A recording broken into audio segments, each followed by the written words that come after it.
দেখুন বন্ধুরা, আমি এখানে তাল নিয়েছি, এই সিজনের তাল। এই তাল দিয়ে আমি পিঠে বানাবো। এই তালটা আমি ভেঙে নেব। এই তাল শ্রাবণ ভাদ্র মাসে পাওয়া যায়।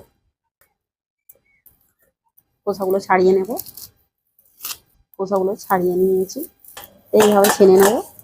ছেনে নিয়েছি। যাদের যাদের তাল ছানার যন্ত্র নেই, এইভাবে ছেনে নেবেন। দেখুন কত সুন্দর হয়েছে। আর যদি এই সুমোগুলো থাকে, একটু ছেঁকে নেবেন। নারকেলটা কুড়ে নেবো। এক মালা নারকেল নিয়েছি। এখানে চাল নিয়েছি, চালটা ভিজিয়ে জল ঝরিয়ে নিয়েছি। এটা গুঁড়ো করে নেব। খুব মিহি গুঁড়ো করবো না, কিরকিরে ভাব রাখবো।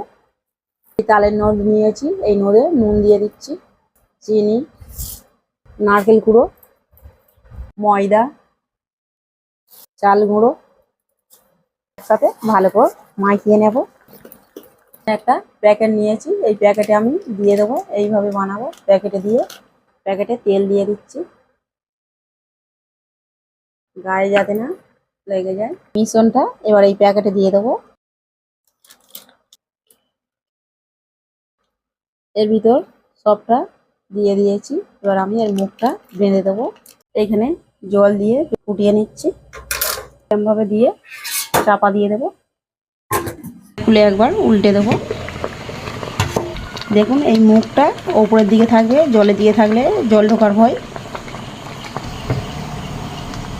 জল বেশি দিলে উল্টাতে লাগবে না, জল কম আছে, উল্টে দিলাম। আমি এবার নামিয়ে রেখে দেবো। হয়ে গেছে। এইখানে আমি একদম ঠান্ডা করে নিয়েছি প্যাকেটটা।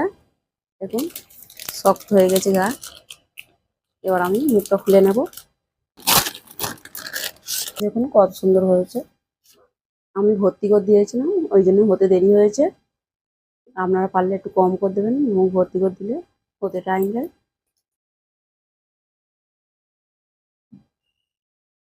দেখুন কত সুন্দর হয়েছে। এই পিঠে রেসিপিটা আপনাদের ভালো লেগে থাকলে শিবানী কুকিংস ব্লগে সাবস্ক্রাইব করুন ও লাইক দেবেন।